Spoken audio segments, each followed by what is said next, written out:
আর কতদিন ঝগড়া করবো এই দেশে? আমার মসজিদের মুসল্লি জানে নামাজের পরে হাত তুলে মোনাজাত করা বা না করা এটার ব্যাপারে কোনো কঠোরতা বা শিথিলতার ব্যাপারে কোনো কথা নাই। ইচ্ছে হয় করো, ইচ্ছে না হয় করো না, সেটা তোমার ব্যক্তিগত ব্যাপার। আপনারা কি জানেন? জোরে বলেন, জানেন? বেতের নামাজে বেতের নামাজের ব্যাপারে যত বিতর্ক সৃষ্টি হয়েছে, 1 রাকাত বা 3 রাকাত, যারা 1 রাকাত পড়েন, 3 রাকাত যারা পড়েন, তাদের ভিতর অনেক আল্লাহর বান্দারা আছে যারা কখনো 1 রাকাতও পড়েন আবার 3 রাকাতও পড়েন। দুটোই সহিহ হাদিস, দুটোই তারা মেনে নিয়েছে, কোনো অসুবিধা নাই। হাত বুকের একটা নিচে 2 হাড্ডির মাঝখানে যে গর্ত আছে, এই গর্ত আর নাভি, এই 2টার মাঝখানে যেখানে খুশি আপনি সেখানে বাঁধতে পারেন। এটা নিয়ে বিতর্ক করার কোনো প্রয়োজন নাই, কারণ হাত যদি নাও বাঁধে তবুও তার নামাজ হয়ে যাবে, কোনো অসুবিধা নাই। যেটা না করলেও নামাজ হয়ে যায়, ওইটা নিয়ে তর্ক থাকবে সমাজে আর কতদিন? এটা নিয়ে তর্ক করে মরে মুসলমানেরা, মাঝখান দিয়ে মানবতার মুখে লাথি মেরে মানুষকে গুম করে, খুন করে, হত্যা করে গোটা সমাজকে অস্থিতিশীল করে তুলে দিচ্ছে। এটা নিয়ে আমাদের কোনো বক্তব্য কথা নাই, কারণ আমরা অন্ধ ইমানদারে পরিণত হয়ে গেছি। প্রিয় বন্ধুগণ, আমি আপনাদেরকে চোখে আঙ্গুল দিয়ে ইশারা করছি, ভালো করে লক্ষ্য করুন। বাংলাদেশে একটা মাত্র রাজনৈতিক দল আছে যার নেতারা এমপি হওয়ার পরে, মন্ত্রী হওয়ার পরেও মানুষের সম্পদ মেরে খেয়ে 1000 কোটি টাকা জমা করেছে। প্রমাণ দেখাইতে পারলে জীবনেও কথা বলবো না। আছে না এমন ইসলামিক দল? আরো জোরে বলেন, আছে কিনা? আন্দাজে খারাপ বলে দিলেই হয় না। তোমার নেতার নামে 1000 কোটি টাকা সুইস ব্যাংকে জমা হয়, আর আমি যাকে নেতা মনে করি সে সারা জীবন জনগণের সেবা করে যাওয়ার পর রেখে যায় সন্তানের জন্য টিনের ঘর। কারে খারাপ কও? কারে খারাপ বলো? আমরা দেখেছি অনেক।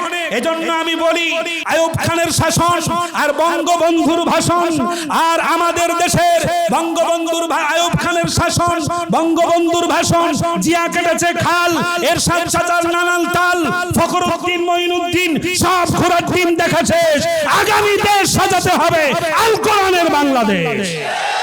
এছাড়া জাতির মুক্তির আর কোনো পথ নাই। প্রিয় বন্ধুগণ, শুধু আমি মরে গেলে আমার জানাজায় শরীক হয়ে এক মুঠো মাটি দিয়ে যেও। আমি মরে গেলে আমার জানাজায় শরীক হয়ে এক মুঠো মাটি দিয়ে যেও। দুহাত তুলে সেই প্রভুর কাছে আমার জন্য দোয়া করো। আমি মরে গেলে আমার জানাজায় শরীক হয়ে এক মুঠো মাটি দিয়ে যেও। ও এক মুঠো মাটি দিয়ে যেও। জীবন চলার পথে তোমাদের সাথে সাথে চলেছি অনেকখানি পথ। হতে পারে তোমাদের সাথে কভু আমার, হতে পারে তোমাদের সাথে কভু আমার ভিন্ন কোনো মতামত। সব কিছু ঝেড়ে ফেলে, সব কিছু ভুলে গিয়ে সব কিছু ঝেড়ে ফেলে সব কিছু ভুলে গিয়ে আমাকে কাঁধে তুলে নিও, আমি মরে গেলে আমার জানাজায় শরীক হয়ে এক মুঠো মাটি দিয়ে যেও। প্রিয় বন্ধুগণ, আল্লাহ রাসূল সাল্লাল্লাহু আলাইহি ওয়াসাল্লাম সমাজকে পরিবর্তন করে দেওয়ার জন্য কথা বলেছেন বিভিন্ন দিক নিয়ে। গোটা 23টা বছর বিশ্বনবী সাল্লাল্লাহু আলাইহি ওয়াসাল্লাম কথা বললেন এবং জন্মের পরে 40টা বছর মক্কা ভূমিতে হিলফুল ফুজুল নামক মানবতার সংগঠন তৈরি করে বিধ্বস্ত মানুষের পাশে দাঁড়ালেন, অসহায় মানুষের পাশে দাঁড়ালেন, নিগৃহীত মানুষের পাশে দাঁড়ালেন, অভাবগ্রস্ত মানুষের পাশে দাঁড়ালেন, নির্যাতিত মানুষের পাশে দাঁড়ালেন। আল্লাহ রাসূল এমন কোন বিষয় নাই যেই বিষয় নিয়ে মক্কার জমিনে আল্লাহর হাবিব কথা বলেন নাই। যা দরকার মানবতার কল্যাণে সে বিষয় নিয়েই বিশ্বনবী কথা বলেছেন। জোরে বলেন ঠিক কিনা? আল্লাহ রাসূল কথা বলেছেন, সমাজকে পরিবর্তন করার চেষ্টা করেছেন। আর আমরা বর্তমান সময়ের মোল্লা মৌলানারা, আমরা ওলামায়ে কেরাম আছি, আমরা একদল আছি শুধুমাত্র আমিন নিয়ে আর হাত তোলা আর নামানো নিয়ে, এছাড়া আর কিছু দেখে না। কথা বলতে হবে। একদল আছে জিকির আজগার কোরআন তেলাওয়াত নিয়ে, এছাড়া আর অন্য কিছু দেখে না। একদল আছে সকাল সন্ধ্যা কিছু তাবলিগি দাওয়াতি কাজকর্ম নিয়ে, এছাড়া আর অন্য কিছু দেখে না। এমন কোন পয়েন্ট নাই যেই পয়েন্টে বিশ্বনবী কথা বলেন নাই, বক্তৃতা করেন নাই, বয়ান দেন নাই, খুতবা দেন নাই। সাহাবায়ে কেরামদেরকে তৈরি করেছে, নির্যাতিত মানুষের পাশে দাঁড়াও, নিগৃহীত মানুষের জন্য ঘর করে দাও। যার ঘর নাই, বাড়ি নাই, আত্মীয় নাই, স্বজন নাই, আল্লাহর নবী তার জন্য তৈরি করেছেন একটা ছাউনি, যার নাম দিয়েছিলেন আসহাবে সুফা। সুবহানাল্লাহ বলেন। মানবতার কল্যাণে বিশ্বনবী কথা বলেছেন সব দিক নিয়ে।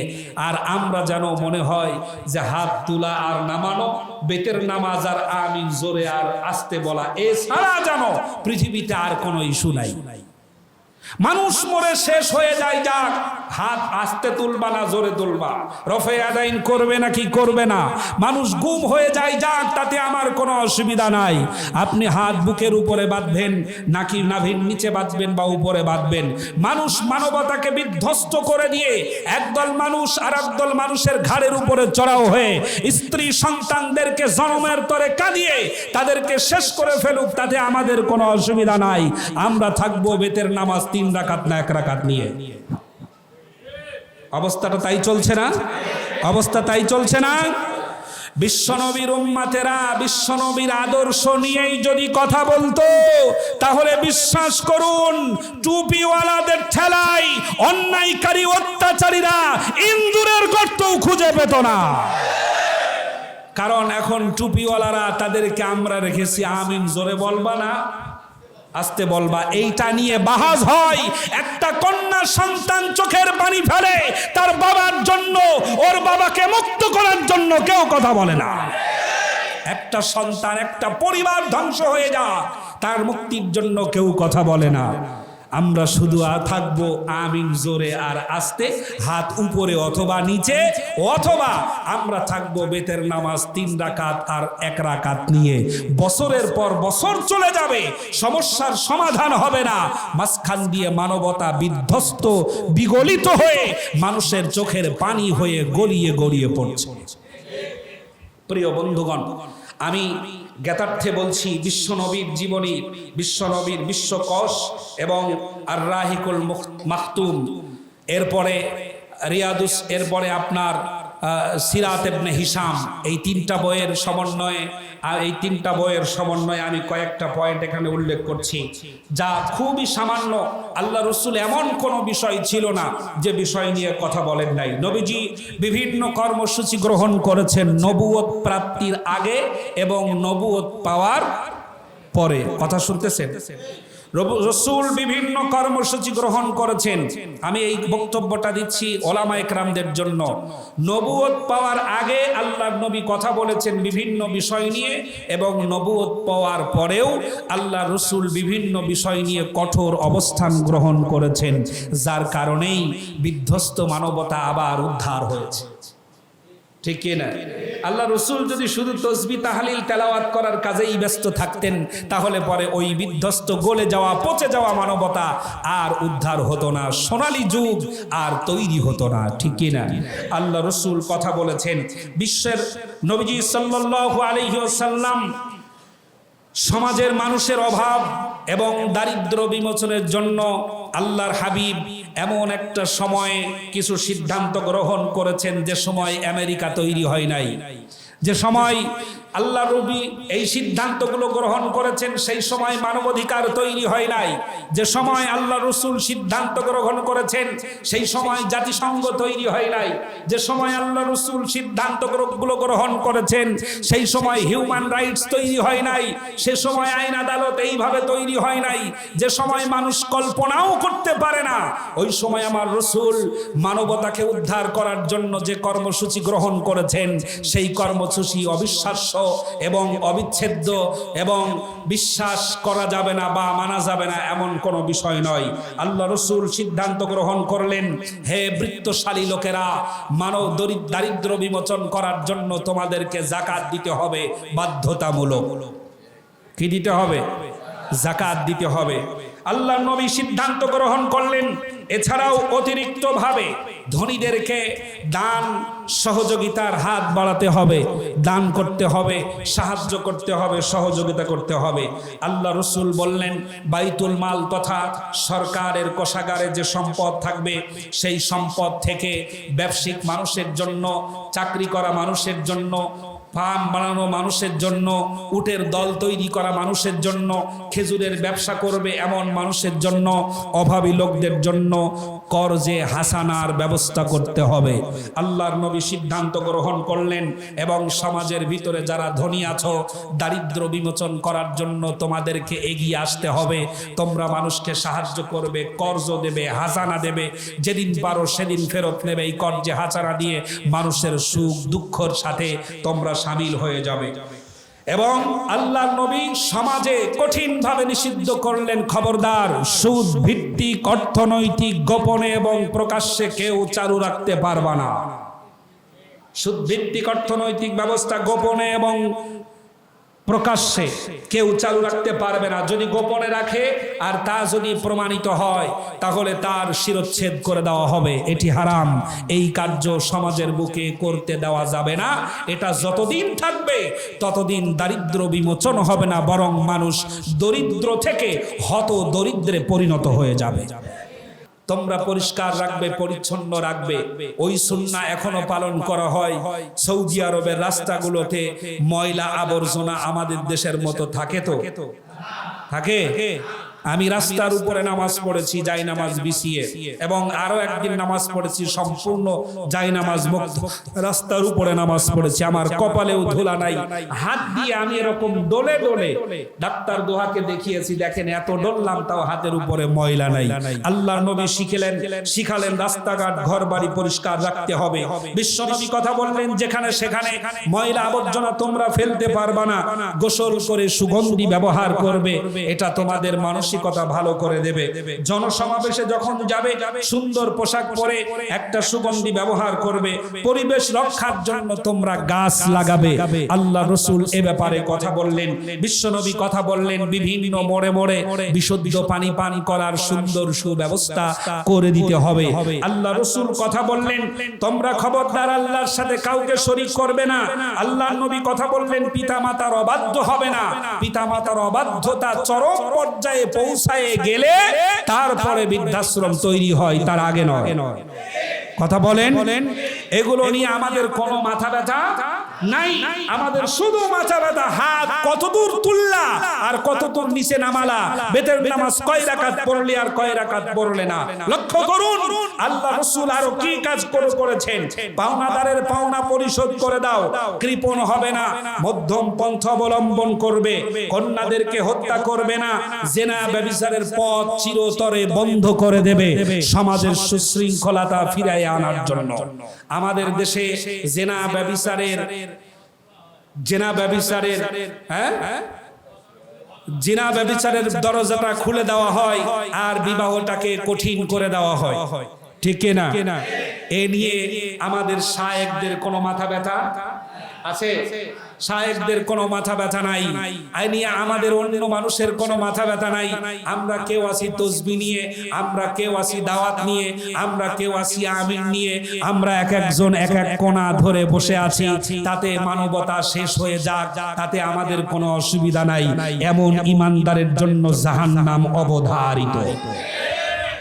প্রিয় বন্ধুগণ, ভালো করে লক্ষ্য করুন, বিশ্বনবী কথা বলেছেন, খবরদার কন্যাদেরকে হত্যা করবে না, জিনা ব্যভিচারের পথ চিরতরে বন্ধ করে দিতে হবে, যথা সময়ে বিবাহ দিতে হবে এবং বিবাহটাকে সহজ করতে হবে। আমাদের দেশে বিয়ে সহজ না কঠিন? সহজ না কঠিন? প্রথম নাম্বার কঠিন হলো বয়সের ব্যাপার। প্রথম নাম্বার কঠিন কি? বয়সের ব্যাপার। মেয়ে হলে বয়স হতে হবে কত? বলেন 18 বছরের আগে যদি কোনো কন্যা সন্তানের বিবাহ হয় তাহলে পুলিশ আমার বাড়িতে আসবে না? 18 বছরের আগে আমার মেয়ে যদি গার্লফ্রেন্ড, আমার মেয়ে যদি বয়ফ্রেন্ড জোগাড় করে তাহলে পুলিশ আমার বাড়িতে আসবে না? আসবে? প্রেম করে যদি অন্য জায়গায় চলে যায় তাহলে পুলিশ আমার বাড়িতে আসবে না।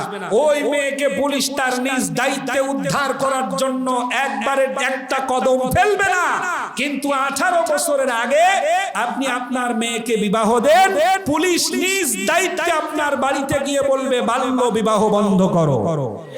কথা বলেন ঠিক না? জেনা ব্যভিচারকে সহজ করে দেই আর আমরা বিবাহটাকে কঠিন করে দিলাম, যেটা আল্লাহ এবং আল্লাহ রাসূল আমাদের জন্য সহজ করার কথা বলেছেন। আমরা এর বিরুদ্ধে কোনো কথা বলতে পারবো না, কথা বলবো না, কারণ আমরা থাকবো আমিন নিয়ে, এর বাহিরে আর যাব না, যাতে কোনো অসুবিধা না হয়। শুনে রাখো মুসলমান, বিশ্বনবী শুধুমাত্র সামান্য কোন দিক নিয়ে কথা বলেন নাই। মানুষের জীবনের এমন কোন সাইড নাই, সেক্টর নাই যেটা নিয়ে আল্লাহ রাসূল ময়দানে ঝাঁপিয়ে পড়েন নাই। আমরা কোথায় যাচ্ছি? আমরা কোথায় যাচ্ছি? আজ হাজারো আলেম জেলখানা চোখের জল ফেলছে, বছরের পর বছর পার হয়ে যাচ্ছে, যুগ পার হয়ে যাচ্ছে, সন্তানদের চিন্তায় শুকায়ে শেষ হয়ে যাচ্ছে। ওলামায়ে কেরাম জেলখানায় আবদ্ধ হয়ে থাক, আমাদের কোনো অসুবিধা নাই, আমরা থাকবো আমিন আর বেতের নামাজের 1 রাকাত আর 3 রাকাতের পার্থক্য নিয়ে, আমাদের তাতে কোনো অসুবিধা নাই। এই কথাগুলো বলতে গেলে বলবে এটা রাজনৈতিক কথা। এই কথা যদি রাজনৈতিক কথা হয় তাহলে বিশ্বের শ্রেষ্ঠ রাজনীতিবিদ বিশ্বনবী জনাব মুহাম্মদুর রাসূলুল্লাহ সাল্লাল্লাহু আলাইহি ওয়াসাল্লাম, আল্লাহর রাসূলের রাজনীতি যদি তোমার পছন্দ না হয়, তোমার মতো শয়তান মার্কা শায়েখকে পিটিয়েই হত্যা করা দরকার। কারণ তোমার কারণে সমাজের মানুষ একেবারে লো ভোল্টেজ হয়ে গেছে, তাজা ইমানদার মরা ইমানদারে পরিণত হয়ে গেছে, ঠিক না? প্রিয় নবী সাল্লাল্লাহু আলাইহি ওয়াসাল্লাম কথা বললেন, খবরদার অন্যায়ভাবে কেউ কাউকে হত্যা করতে পারবে না। যদি কেউ অন্যায়ভাবে হত্যা করে তার বিচার জনসমক্ষে আল্লাহর আইন দিয়ে করতে হবে। আল্লাহর আইন দিয়ে যদি অন্যায় ভাবে হত্যা করেছে যারা, তাদেরকে যদি বিচার করা হয়, বাংলাদেশের অনেক রাজনীতিবিদ, অনেক প্রশাসনের ব্যক্তিবর্গ বেঁধে যাবে। প্রিয় বন্ধুগণ, কথাগুলো এমনি বলছি না। আমাদের কি হলো? আমরা শুধুমাত্র সামান্য তাসবিহ তাহলিল মুস্তাহাব সুন্নাত নিয়ে আর কতদিন ঝগড়া করব এই দেশে? আর কতদিন ঝগড়া করব এই দেশে? আমার মসজিদের মুসল্লি জানে নামাজের পরে হাত তুলে মোনাজাত করা বা না করা এটার ব্যাপারে কোনো কঠোরতা বা শিথিলতার ব্যাপারে কোনো কথা নাই। ইচ্ছে হয় করো, ইচ্ছে না হয় করো না, সেটা তোমার ব্যক্তিগত ব্যাপার। আপনারা কি জানেন? জোরে বলেন, জানেন? বেতের নামাজে হাত, বেতের নামাজের ব্যাপারে যত বিতর্ক সৃষ্টি হয়েছে, 1 রাকাত বা 3 রাকাত, যারা 1 রাকাত পড়েন, 3 রাকাত যারা পড়েন, তাদের ভিতরে অনেক আল্লাহর বান্দারা আছে যারা কখনো 1 রাকাতও পড়েন আবার 3 রাকাতও পড়েন। দুটোই সহিহ হাদিস, দুটোই তারা মেনে নিয়েছে, কোনো অসুবিধা নাই।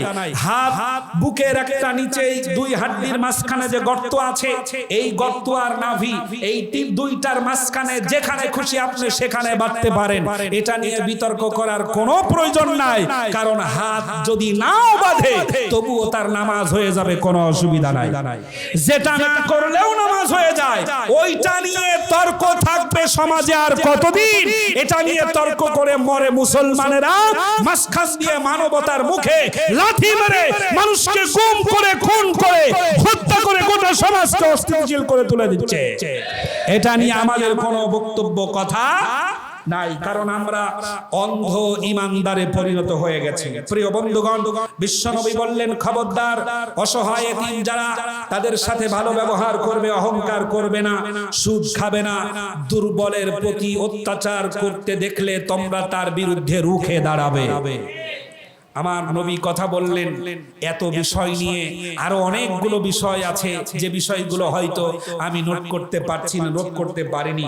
দাসত্ব মুক্ত করতে হবে, দুর্বলের প্রতি অত্যাচার করলে তার বিরুদ্ধে রুখে দাঁড়াতে হবে। আর আমরা দুর্বলের প্রতি অত্যাচার করতে দেখলে আমরা বলি নিশ্চয় দোষ আছে তাই মারছি, ঠিক না? নিশ্চয় দোষ আছে তাই আমরা এই কথা বলে চুপ করে বসে থাকি। কি মুসলমান আর কি ইমানদার আমরা, কি সমাজে বসবাস করি, কি শায়েখ হয়ে গেছি, কি পীর সাহেব, কি মাওলানা, কি তাফসীর কারক হয়ে গেছি, আমরা কথা বলতে ভয় পাই, কথা বলি না। কারণ আমাদের অসুবিধা নাই, আমার তো কেউ যাই নাই, আমার জ্বলবেও না, আমার পুড়বেও না, আমার কথা বলার প্রয়োজন হবে না। কোন মুসলমান মানুষকে ঘৃণা করা যাবে না, এমনকি পাপীও যদি হয়, অত্যাচারী এবং জালিমের বিরুদ্ধে সংগ্রাম গড়ে তুলতে হবে। এরপরে নারীর মর্যাদা দিতে হবে, নিজ কর্মে নিজেদেরকে সুপ্রতিষ্ঠিত করার আপ্রাণ প্রচেষ্টা করতে হবে।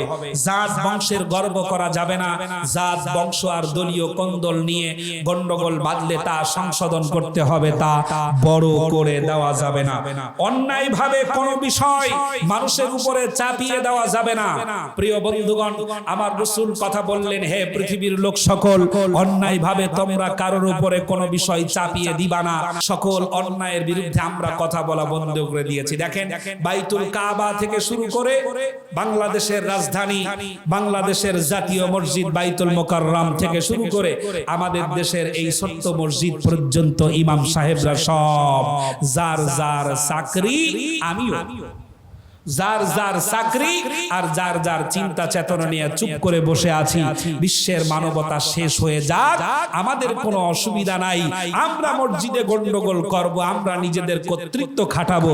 হাত জোরে তুলবা না আস্তে তুলবা, আমিন জোরে বলবা না আস্তে বলবা, সকালে জিকির করবা না সন্ধ্যাবেলায় জিকির করবা, হালকায় জিকির বানাবা নাকি সকাল সন্ধ্যা দাওয়াতি কাজ করে বাড়াবা। আমরা সামান্য কিছু বিষয় নিয়েই পড়ে থাকবো, এর বাহিরে আর কোনোদিন যাব না। অবস্থা যদি এই হয়, তাহলে গোটা মানবতা আবার সেই আয়ামে জাহেলিয়াতের যুগে ফিরে যাবে। তার নমুনা কিছু দেখতে পাচ্ছি। দেখলাম একটা মেয়ে বলতেছে যে পোশাক নিয়ে, পোশাকের স্বাধীনতা পাওয়ার জন্য আমরা দাঁড়িয়েছি। কিসের স্বাধীনতা? বলেন বলেন বলেন। পোশাকের স্বাধীনতার জন্য আমরা এখানে দাঁড়িয়েছি। সাংবাদিক প্রশ্ন করছে কি কেমন স্বাধীনতা? বলে পোশাক আমি যা খুশি তাই পরে রাস্তায় বেরোবো, আপনাকে কন্ট্রোল করার দায়িত্ব আপনার নিজের। তাই বলে আপনি আমার উপরে হামলা করবেন কেন? আমি পোশাক আমার যা খুশি, আমি যে পোশাক দরকার আমি সেই পোশাক পরে বেরোবো, তাতে আপনার অসুবিধা কি? আমি চিন্তা করলাম এই মেয়েটার বাবা আর মা কি তসলিমা নাসরিনের মতো নাকি কোনো ভদ্র পরিবারের মেয়ে? আপনার মেয়ে, আপনার সন্তান লেখাপড়া করতে গিয়ে কোথায় গিয়ে দাঁড়াচ্ছে? আয়ামে জাহিলিয়াতের যুগে কেউ কাউকে বাধা দিতে পারবে না। আমি একটা কথা বলে থাকি, আপনাদের মনে আছে কিনা, যেদিন থেকে আমাদের দেশে এই কথা চালু হয়েছে যে ছেলে আমার শাসন করার অধিকার তোর দিল কে? ছেলে আমার শাসন করার তুই কে? এই কথা যেদিন থেকে চালু হয়েছে ওই দিন থেকে এই সমাজে বিয়াদব তৈরি হয়েছে। আমরা আমি ছোটবেলায় দেখেছি, অন্যায় করলে আমার চাচা বাবার অপেক্ষা করে নাই, থাপ্পড় একটা দিয়ে বালাইছে। চাচার বিরুদ্ধে নালিশ করেছি বাবার কাছে যে চাচা আমাকে মারছে। জিজ্ঞেস করছে বাপ, ভাই মারছো কেন? কয় তোর ছেলে এমন এক বেয়াদবি করছে যা মাথা ঠিক থাকার মতো না, অমকের সাথে বেয়াদবি করছে। আব্বা তখন আবার বলছে ওরে আরো দুটো দাও। এই দৃশ্যগুলো মনে আছে? ওকে আরো দুটো দাও। আর আপনি এই মুহূর্তে সমাজ ঘুরে আসেন, প্রত্যেকজন ব্যক্তি বলবে ছেলে আমার শাসন করার তুই কে? আপনার এই কথার কারণে আপনার ছেলে আর মেয়ে পরিপূর্ণভাবে ধ্বংস হয়ে গেছে। শাসন নাই, সামাজিক বন্ধন নাই, সামাজিকতা নাই, মানবতা আস্তে আস্তে বিলুপ্তির পথে। কেউ ভুইফোর লোকেরা বিভিন্ন জায়গা থেকে উঠে দাঁড়াচ্ছে। আমরা জেনার লাইসেন্স চাই, আমরা সুদের লাইসেন্স চাই, আমরা ঘুষের লাইসেন্স চাই, আমরা সুদ ভিত্তিক অর্থনৈতিক ব্যবস্থা প্রতিষ্ঠিত করার আন্দোলন করছি, আমাদের সরকারের সমর্থন চাই, আমরা যা খুশি তাই পোশাক পরে ঘুরে বেড়াবো, আমরা এটার পক্ষে সরকারের সমর্থন চাই। হাইকোর্টের রিটের বিরুদ্ধে অবস্থান গ্রহণ করে তারা এই যে কর্মকাণ্ডগুলো করছে, এটা মানবতা শেষ হয়ে যাওয়ার লক্ষণ, আর সেই অন্ধকারের যুগে ফিরে যাওয়ার লক্ষণ দেখতে পাচ্ছি। এখনো যদি আমিন নিয়ে বসে থাকি, আগামী দিনে আপনার সন্তান রাস্তা দিয়ে চলবে নিরাপদে, এটা আশা করা যায় না, ছেলে হোক অথবা মেয়ে হোক। প্রিয় বন্ধুগণ, এই মানবতাকে উদ্ধার করতে হলে ফিরে আসতে হবে কোরআনের পথে, ফিরে আসতে হবে রসুলের পথে, আন্দোলনে সংগ্রামে যোগদান করতে হবে। পৃথিবীর মানুষের সংগ্রাম চাই না, পৃথিবীর মানুষের সংবিধান চাই না। আল্লাহর বানানো জমিনে আল্লাহর দেওয়া বিধান প্রতিষ্ঠিত করে শান্তির জীবন একদিনের জন্য হলে যাপন করতে চায়। প্রিয় বন্ধুগণ, আমরা স্বাধীনতার পর থেকে অনেক কিছু দেখেছি, অনেক নেতাদের আচরণ দেখেছি। যিনি রাজনীতিতে গেছেন, নেতা হয়েছে, তারই পেট আর অর্থনৈতিক অবস্থা ফুলে ফেপে বিরাট বড় মোটা হয়ে গেছে। কি কথা ঠিক কিনা? আমার কথা শুনতেছেন? আপনারা আছেন তো? আমাদের একাগ্রতা আছে এদিকে খেয়াল করেন। স্বাধীনতার পর থেকে এ পর্যন্ত যত মানুষ মানবতার সেবা করার জন্য যারা এসেছে, তাদের অবস্থাটা হয়েছে এমন। কেমন? একজন মেয়ে বলছে যে আল্লাহ, দোয়া করছে আল্লাহর কাছে। কথা শুনতেছেন? দোয়া করছে একটা মেয়ে আল্লাহর কাছে, দোয়া করছে যে আল্লাহ, আমার জন্য তোমার কাছে কিচ্ছু চাই না, তুমি আমার আব্বার জন্য একটা সুন্দর জামাই মিলাইয়া দাও। কথা শুনছেন? আমার জন্য আমি কিছুই চাই না তোমার কাছে, আমার আব্বার জন্য একটা সুন্দর জামাই মিলাইয়া দাও। হে মালিক, হে প্রভু, আমার জন্য আমি কিছুই চাচ্ছি না, আমার ছোট ভাইয়ের জন্য একটা ভদ্র শরীফ উত্তম চরিত্রের দুলাভাই মিলাইয়া দাও। বোন দোয়া করছে কার কাছে? আল্লাহর কাছে। এরপরে বলছে আল্লাহ, আমি আমার জন্য কিছু চাচ্ছি না, আমি আমার মায়ের জন্য চাই, আমার মার জন্য একটা ভদ্র জামাই মিলাইয়া দাও, যেন আমার মা আর বাবা তারা সুখে শান্তিতে নিশ্চিন্তে মেয়েদেরকে নিয়ে বসবাস করতে পারে।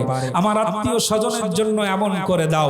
এভাবে করে সে নিজের জন্য কিছুই চাচ্ছে না, চাচ্ছে সব অন্যের জন্য। টের পাচ্ছেন? জামাই চাইছে কার জন্য? বাবা আর নিজের জন্য চাইছে? নিজের জন্য চাইছে? চাই না। দুলাভাই চাইছে কার জন্য? বলেন। ভাইয়ের জন্য, নিজের জন্য কিছু চাইছে। এভাবে করে যতবার দোয়া করছে ততবারই অন্যের জন্য, অন্যের সেবা করার জন্য দোয়া করেছে। নিজের জন্য আল্লাহর কাছে কিছুই চাই নাই, ঠিক না? নিজের জন্য কিছুই চাই নাই। আসলে দেখা গেল অন্যের জন্য না, সে তার নিজের জন্যই চাচ্ছে, অন্যকে মাধ্যম বানিয়ে। কি কথা ঠিক কিনা? আমাদের দেশের প্রত্যেকটা রাজনীতিবিদের উদ্দেশ্য হলো এমন, আমি আমার জন্য কিছুই করছি না, দেশের জন্য করছি, দেশের মানুষের জন্য করছি। আসলে তা নয়, নিজের ব্যাংক ব্যালেন্স সুইস ব্যাংকে জমা করার জন্য করছে। এটাই হলো বাস্তবতা, এটাই হলো সত্য। যেই রাজনীতিতে এসেছে সেই টাকা পয়সা অর্থ করি সম্পদ মেরে দিয়ে বিরাট বড় বড় লোকের অবস্থানে চলে গেছে। প্রত্যেকটা প্রধানমন্ত্রী থেকে শুরু করে মন্ত্রী, আমলা, এরপরে আপনার যত ছোট নেতাই হোক না কেন সে পর্যন্ত দেখেন প্রত্যেকের অবস্থা আলাদা হয়ে গেছে। টাকা পয়সা মেরে জবরদখল করে মানুষের গুলো খেয়ে মেরে তারা তাদের অবস্থা পরিবর্তন করে ফেলেছে, ঠিক কিনা? আমি আপনাদেরকে চোখে আঙ্গুল দিয়ে ইশারা করছি, ভালো করে লক্ষ্য করুন। বাংলাদেশে একটা মাত্র রাজনৈতিক দল আছে যার নেতারা এমপি হওয়ার পরে, মন্ত্রী হওয়ার পরেও মানুষের সম্পদ মেরে খেয়ে হাজার কোটি টাকা জমা করেছে। প্রমাণ দেখাইতে পারলে জীবনেও কথা বলবো না। আছে না এমন ইসলামিক দল? আরো জোরে বলেন, আছে কিনা? আন্দাজে খারাপ বলে দিলেই হয় না। তোমার নেতার নামে হাজার কোটি টাকা সুইস ব্যাংকে জমা হয়, আর আমি যাকে নেতা মনে করি সে সারা জীবন জনগণের সেবা করে যাওয়ার পর রেখে যায় সন্তানের জন্য টিনের ঘর। কারে খারাপ কও? কারে খারাপ বলো? আমরা দেখেছি অনেক।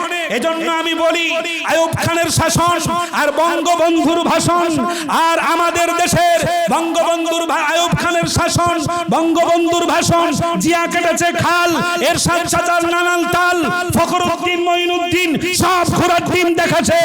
আগামী দেশ সাজাতে হবে আল কোরআনের বাংলাদেশ। এছাড়া জাতির মুক্তির আর কোনো পথ নাই।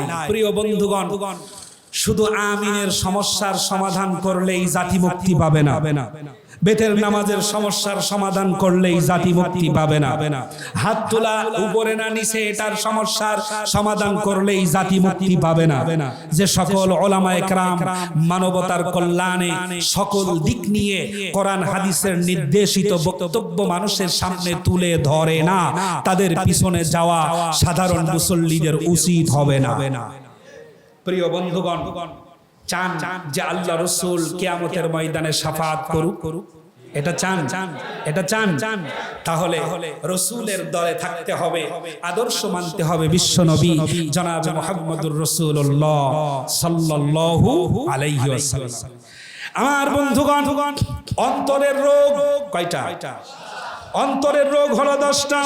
অন্তরের রোগ একেবারে নির্মূল করার জন্য, পরিশুদ্ধ করার জন্য, অন্তর রোগ সারিয়ে তোলার জন্য 1 নাম্বার প্রতিষেধক হলো ঈমানদারদেরকে আবার বলেন ঈমানদারদেরকে আবার কি আনা লাগবে? 2 নাম্বার প্রতিষেধক হলো সারেন্ডার করতে হবে পরিপূর্ণভাবে আল্লাহ রাব্বুল আলামিনের কাছে। আমরা সারেন্ডার করি একেবারে সামান্য 20% অথবা 10% সারেন্ডার করি আল্লাহর সামনে, বাকি 80% এর ব্যবস্থাটা আমরা নিজেরাই করার সিদ্ধান্ত নেই। যিনি সারেন্ডার করেন তার কি নিজের কর্তৃত্ব বলতে আর কিছু থাকে? যেই সারেন্ডার করুক, দুহাত উঁচু করে সারেন্ডার করছে যে হে নেতা, হে যোদ্ধা, হে সেনাপতি, আমি সারেন্ডার করলাম, আমার কাছে আমার অস্ত্র বলতে যা ছিল সব মাটিতে ফেলে দিয়েছি, এখন আপনি যা বলবেন তাই। ঠিক না? নাকি এমন ইচ্ছা থাকে যে আমি সারেন্ডার করলাম, সুযোগ পাইলেই তোরে, এমন কথা যদি বলে তাহলে কি তাকে বাঁচিয়ে রাখবে? জাগাই শেষ, কদম ফেলানোর সুযোগ দেবে না। আমরা সারেন্ডার করছি হাত উঁচু করে আল্লাহর সামনে, বলছি তাকবীরে তাহরিমা পড়লাম। তাকবীরে বলেন তাকবীরে কি তাহরিমা পড়লাম। তাহরিম শব্দের অর্থ হচ্ছে হারাম। তাহরিম মানে কি বলেন? তাহরিম মানে হারাম, এটা জানেন তো? এই যে নামাজের ভিতরে যে প্রথম তাকবীর দেই আল্লাহু আকবার বলে হাত যে বাঁধেন, এই তাকবীরের নাম কি? তাকবীরে তাহরিম। আপনি হারাম করলেন, আপনি ঘোষণা করলেন আমার জন্য এখন হারাম। কি হারাম? এ টু বলেন এ টু জেড আমার জন্য হারাম। আমি এখন আপনার সীমানার মধ্যে স্যালেন্ডার করলাম, এখন আপনি যা নির্দেশ দিবেন এই নির্দেশের বাহিরে যাওয়ার ইচ্ছা কখনো পোষণ করব না, করছি না, ভবিষ্যতে করব না, এটাই আমি স্যালেন্ডার করলাম। নামাজ থেকে বের হয়ে যাওয়ার পর জীবনের 80% বিষয়াদির বিষয়ে আমরা সিদ্ধান্ত গ্রহণ করছি নিজেরা। এখানে আল্লাহ এবং রাসূলের সিদ্ধান্ত গ্রহণ করছি না। এই জন্যই তো মানুষ হজ করে, যাকাত দেয়, মসজিদে যায়, নামাজ পড়ে, কাবা শরীফ ধরে, আল্লাহ রাসূলের রওজায় সালাম দেয়, ফিরে এসে যা তাই। পরিবর্তন নাই, কোনো পরিবর্তন নাই। আমরা নামাজ পড়ি অন্তরের রোগ সারানোর জন্য, লক্ষ্য করুন স্যালেন্ডার করতে হবে এবং আদর্শ মেনে নিতে হবে বিশ্বনবী জনাবে মুহাম্মদুর রাসূলুল্লাহ সাল্লাল্লাহু আলাইহি ওয়াসাল্লামের। আমরা আদর্শ মানি কার? খুব শক্ত কথা, ভালো করে খেয়াল করেন। কোন পণ্ডিত মহাশয় থাকলে উঠে দাঁড়িয়ে পড়বেন যে হুজুর আপনার বক্তব্য কথা ভুল হচ্ছে। মুসলিম যদি হয় আদর্শ মানতে হবে বিশ্বনবী জনাবে মুহাম্মদুর রাসূলুল্লাহ সাল্লাল্লাহু আলাইহি ওয়াসাল্লাম। যোগ বিয়োগ একটু ভালো করে বোঝেন। বিশ্বনবীর আদর্শ মুসলমানদের জন্য মানা ফরজ। বিশ্বনবীর আদর্শ মুসলমানদের জন্য মানা কি? ফরজ। তবে হ্যাঁ, আবু জেহেলের অনুসারী যারা, তারা কখনো মুহাম্মদ সাল্লাল্লাহু আলাইহি ওয়াসাল্লামের আদর্শ মানবে না, এটাই স্বাভাবিক। এবং বিশ্বনবীর আদর্শকে মেনে যারা মুসলিম হয়েছে, ইসলাম কবুল করেছে, তারা কখনো আবু জেহেলের আদর্শ মানবে না, এটা চূড়ান্ত সিদ্ধান্ত জানিয়ে দেওয়া হচ্ছে। আমার আদর্শ, আমি যার আদর্শ মানি তিনি হচ্ছেন বিশ্বনবী জনাবে মুহাম্মদুর রাসূলুল্লাহ সাল্লাল্লাহু আলাইহি ওয়াসাল্লাম। এবার বলেন, আমাদের দেশে আমরা মুসলিম, আমরা আদর্শ মানি কার? না, আমরা আদর্শ মানি, দেখেন জাতীয় পার্টি আদর্শ মানে কার? কথা বলতে হবে। জাতীয় পার্টি আদর্শ মানছে কার? এরশাদ। বিএনপি আদর্শ মানছে কার? বাংলাদেশ আওয়ামী লীগ আদর্শ মানছে কার? বঙ্গবন্ধু।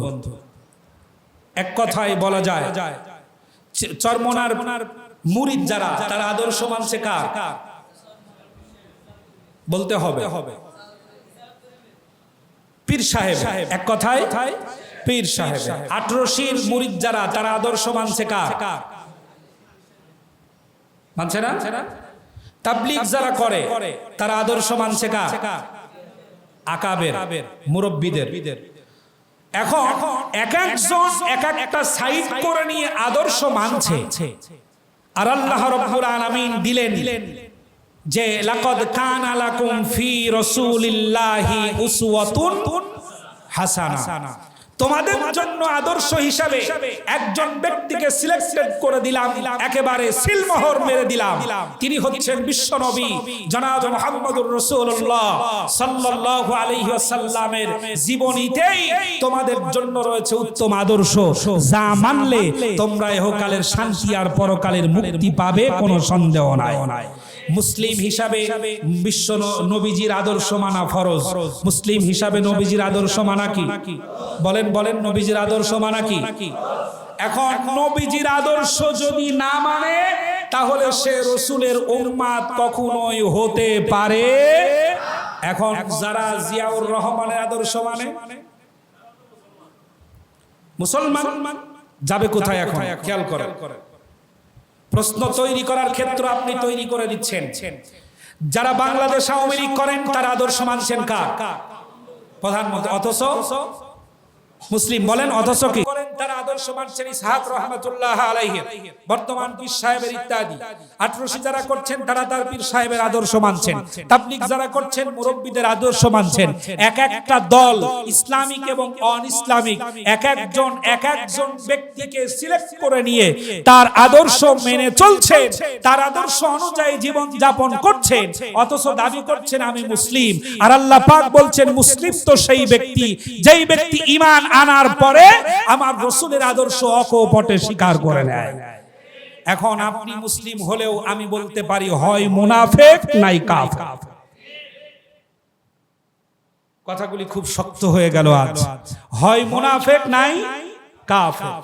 আপনি যখন পড়ে নিয়েছেন লা ইলাহা, সবাই পড়েন, লা ইলাহা ইল্লাল্লাহু মুহাম্মাদুর রাসূলুল্লাহ,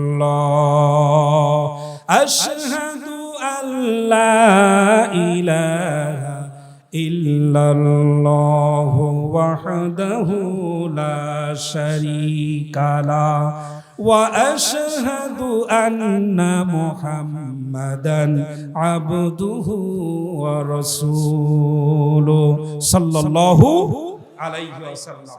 যখন আপনি বললেন লা ইলাহা ইল্লাল্লাহ, আল্লাহ ছাড়া আর কোনো ইলাহ নাই, আল্লাহ ছাড়া আর কোনো ইলাহ নাই,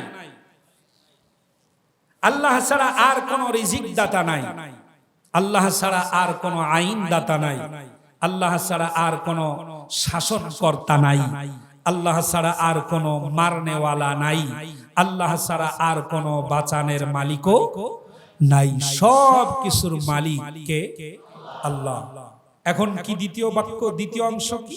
মুহাম্মাদুর রাসূলুল্লাহ সাল্লাল্লাহু আলাইহি ওয়াসাল্লাম আমার জীবনের নেতা হিসাবে, আমার জীবনের আদর্শ হিসাবে, আমার জীবনের শিক্ষক হিসাবে, আমার জীবনের মাস্টার হিসাবে, আমার জীবনের পীর হিসাবে, আমার জীবনের পথ প্রদর্শক হিসাবে, আমার জীবনকে পরিচালনাকারী রাখাল হিসাবে, আমার জীবনের সমস্ত দিকে নির্দেশনা দানকারী হিসাবে আমি যাকে মেনে নিলাম তিনি হচ্ছেন বিশ্বনবী মুহাম্মাদুর রাসূলুল্লাহ সাল্লাল্লাহু আলাইহি ওয়াসাল্লাম।